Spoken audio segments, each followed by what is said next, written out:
The voicemail was not meant for Ivy Moreno. She knew that because it started with, "Hey mom," followed by a breath so heavy it sounded like a confession already halfway out. Ivy froze in her dorm bathroom, toothbrush still in her mouth, mint foam sliding dangerously close to disaster. "I know I'm supposed to sound confident," the voice continued, warm and nervous and devastatingly human, "but I think I messed up again."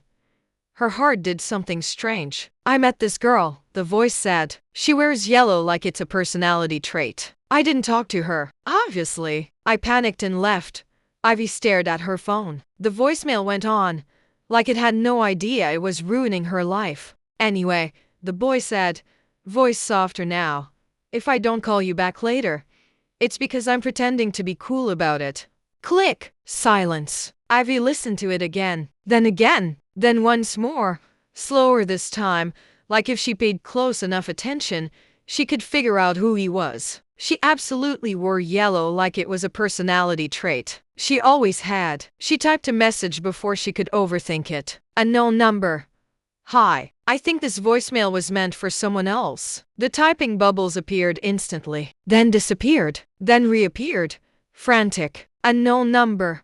Oh my God. Oh my God. I'm so sorry. Please delete that immediately." Ivy smiled, lips quirking despite herself. "Ivy. Too late." 3 dots again. "Unknown number. I am never emotionally recovering from this." She laughed out loud, alone in her dorm. "Ivy, if it helps, I'm not your mom." "Unknown number.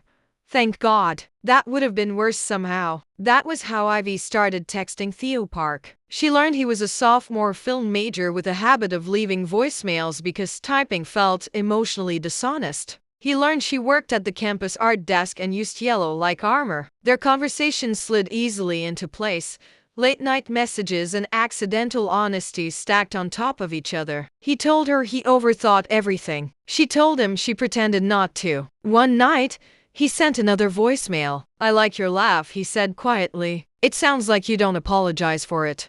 Ivy replayed that one more than she'd admit. A week later, Phil texted her. "Theo. Hypothetical question." She leaned back in her chair, heart already racing. "Ivy. I love hypotheticals." "Theo. If someone accidentally heard your most embarrassing confession, would it be weird to ask them to coffee?" She stared at the message, then smiled. "Ivy.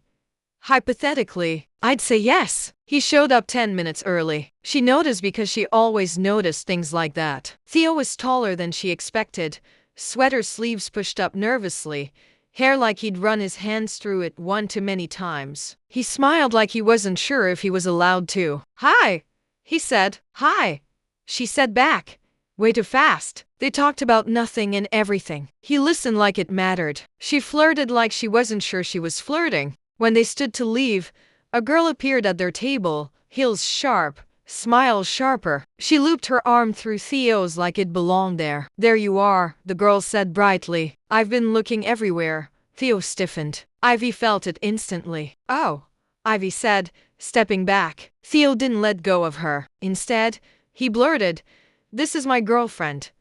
The word hit Ivy square in the chest. The girl blinked. "Since when?" Theo glanced at Ivy, eyes wide, apologetic, terrified. "Since now," he said weakly. The girl scoffed and walked away. Ivy exhaled. That was she started. "I panicked."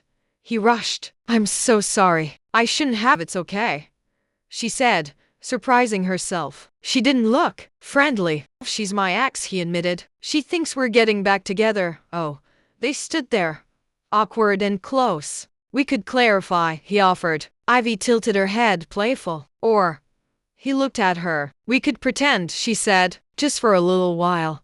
His eyes widened. "You'd do that?" She shrugged. "I look good in yellow. I commit to a bit." So they pretended. They sat closer than necessary. His hand lingered at her lower back in public, careful, asking permission without words. She leaned into him like it was easy. At night, they texted. Sometimes he left voicemails again. "I like holding your hand," he said in one voice low.